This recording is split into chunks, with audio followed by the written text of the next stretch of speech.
MP ticket రావడము ఒక గొప్ప విషయము, తర్వాత మీరు గెలవడం కూడా గొప్ప విషయం. గెలిచిన తర్వాత ఎంపీ టికెట్ వచ్చినప్పుడు ఆనందము, మరి గెలిచిన తర్వాత ఎలాంటి ఆనందం ఉండింది అసలు? ఎంత మెజార్టీ వచ్చింది మీకు? 16,065 ఓట్లండి. 16,065 ఓట్లు. 65 ఓట్లండి. 4 అసెంబ్లీలు పోయిన తర్వాత 3 అసెంబ్లీల మీద గెలిచిన ఎంపీ గారు. క్రాస్ ఓటింగ్ బాగా జరిగినట్టుంది. బాగా క్రాస్ ఓటింగ్ బాగా, అంటే క్రాస్ ఓటింగ్ జరగడానికి కారణం అన్ని అసెంబ్లీ స్థానాల్లో నందిగం సురేష్ గారికి మద్దతు ఉన్నట్టే కదా? మద్దతు ఉండట్టండి కదా, ఖచ్చితంగా. మరి ఆ ప్రజల రుణం తీర్చుకుంటారా? ఖచ్చితంగా.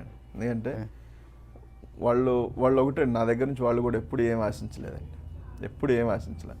వాళ్ళు ఒకటే అనేవాళ్ళు, నిన్ను గెలిపిస్తామన్నా, నిన్ను గెలిపిస్తే మేము గెలిచినట్లు లెక్కే అనేవాళ్ళు. ఎందుకంటే నువ్వు కూడా మా స్థితే కదా, నువ్వు కూడా మామూలు వ్యక్తివే కదా, కాబట్టి నిన్ను గెలిపిస్తామని. జగన్ గారు కూడా అదేనండి, సామాన్యుడికి భరోసా దొరకాలి. జగన్ గారు తీసుకున్న నిర్ణయం కల్పిస్తారా సామాన్యుడికి భరోసా? ఖచ్చితంగా సార్, ఓకే, ఖచ్చితంగా, అందులో ఎటువంటి డౌట్ లేదు. ఒక ముఖ్యంగా మీ ముందున్న లక్ష్యాలు ఏంటి అసలుకి? సార్ మనం అయితే ఎప్పుడైనా ఏరోప్లేన్ ఎక్కారు మీరు? ఏమండి, ఫ్లైట్ ఎక్కారు ఎప్పుడైనా? మొన్న ఎక్కాను సార్. మొన్ననే ఫస్టా? రెండోసారి. అది రెండోసారి. అంతకుముందు ఒకసారి ఎప్పుడు ఎక్కారు? వైజాగ్ వెళ్ళామండి. వైజాగ్ ఎందుకు వెళ్ళారు? మామూలుగా ఈ పార్టీ పని మీద వెళ్ళాము. వెళ్ళి పెళ్ళి ఒకటి ఉంటే వెళ్ళి కలిసి వచ్చాము. ఆ తర్వాత అన్న స్పెషల్ ఫ్లైట్లో తీసుకెళ్ళాను. ఒకటే సార్ స్పెషల్ ఫ్లైట్లో. ఓకే. ఎక్కువసేపు అన్నను చూస్తూ ఉండడానికి ఎక్కువ అవకాశం దొరికింది. ఇప్పటికీ అలాగే ఉందా? ఎంపీ అయిపోయారు కదా, అయినా కూడా అన్నం చూడబుద్ది లేదండి, చూడాల్సిందే అండి. Okay, okay. మీరు ఎంపీ అయ్యారు, మీ పైన ఎన్నో ఆశలు పెట్టుకున్నారు ప్రజలు, మీరు తీరుస్తారని. ముఖ్యంగా మీ బాపట్ల పార్లమెంటు 3 అసెంబ్లీ నియోజకవర్గాలు గుంటూరు జిల్లాలోను, 3 అసెంబ్లీ నియోజకవర్గాలు 4 ప్రకాశం జిల్లాలోనూ ఉంటాయన్నమాట. అంటే ఇది చాలా అభివృద్ధి పరంగా తీసుకున్నప్పుడు ఈ 2 జిల్లాల కలెక్టర్లతో మాట్లాడుకోవడము, 2 జిల్లాల కలెక్టర్తో మాట్లాడుకొని వాళ్ళ ఏకాభిప్రాయంతో మొత్తం కూడా డెవలప్ చేసుకోవాల్సిన పరిస్థితి ఉంటుంది అనమాట. ఎలా ఉంటుంది, ఎలా చేస్తారు మీరంతా కూడా 2 జిల్లాల పరిధిలో ఉన్నది? ఒక మాట అండి, మొన్న మేము ఢిల్లీ వెళ్ళొచ్చేటప్పుడు కూడా అన్న నాతో అన్నారు, నేను ఒకటండి, నేనేదో చేస్తానని, నేను ఫలానా చేస్తానని వాళ్ళు చెప్పదలుచుకోవాలి. అంటే మనం లేని సింగపూర్ నేడు కడతామని కానీ, మరి వైజాగ్ పోర్టు బందర్ పోర్టు హైదరాబాద్ తీసుకెళ్తాను అంత గొప్ప మాటలు మనం చెప్పలేములే. కానీ కాకపోతే నా ఉద్దేశంలో ఒకటేనండి, నేను చేయగలిగే పని మాత్రం ఖచ్చితంగా శక్తి వంచన లేకుండా పనిచేయడానికి సిద్ధంగా ఉన్నా. అలాగనే జగన్ గారు నిర్ణయాలు తీసుకుంటారు. జగన్ గారు పార్లమెంట్ల పరిధిలో ఏం అవసరాలు ఉన్నాయి ఆయనకు అన్నీ తెలుసు. అన్నకి నేను చెప్పుకుంటాను. జగన్ గారు ప్రతి పార్లమెంటును ఒక జిల్లాగా మారుస్తానంటున్నారుగా, మరి ఆ పరిస్థితి చూడ బాపట్ల జిల్లా ఏర్పాటు అయ్యే అవకాశం ఉంది. దాంట్లో మీ ప్రాధాన్యత ఎలా ఉండబోతుంది? అన్నేది చెప్తాదేనండి. అన్న ఏం చెప్తుంది? అన్నేది చెప్తాది. అన్న ఎంత చెప్తే అంతే. అన్న చెప్తే సరే, అంతేనా?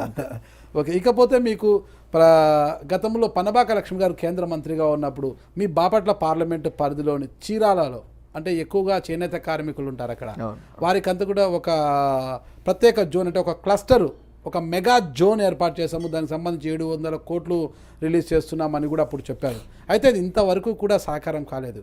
మరి చేనేత కార్మికుల కోసం మళ్ళీ క్లస్టర్ తీసుకువచ్చి వారి ఆదరణ చూరుకుంటారా? ఖచ్చితంగా పాదయాత్రలో జగన్ అన్న ఖచ్చితంగా చేనేతలకి ఖచ్చితంగా వాళ్ళందరి మీద ఒక ఫోకస్ చేసి పెట్టి మాట్లాడారు.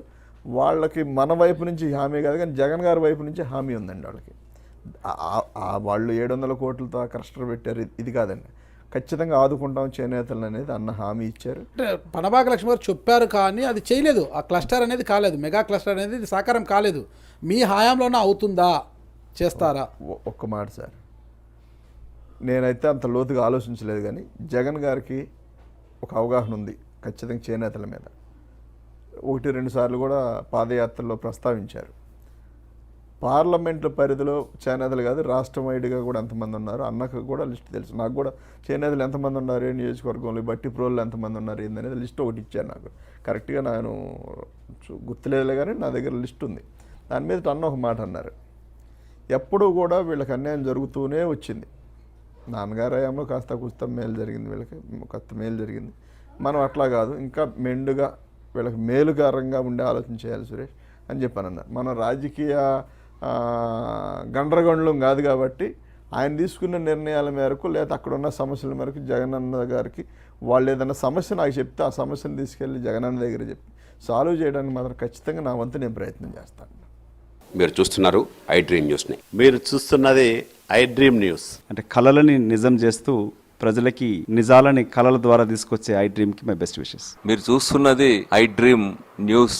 మీరు చూస్తున్నారు I dream channel. For more videos, please subscribe iDream. మరిన్ని వీడియోల కోసం ఐ డ్రీమ్ని సబ్స్క్రైబ్ చేయండి. Please subscribe I dream. And I'm very much satisfied with the way interview went on.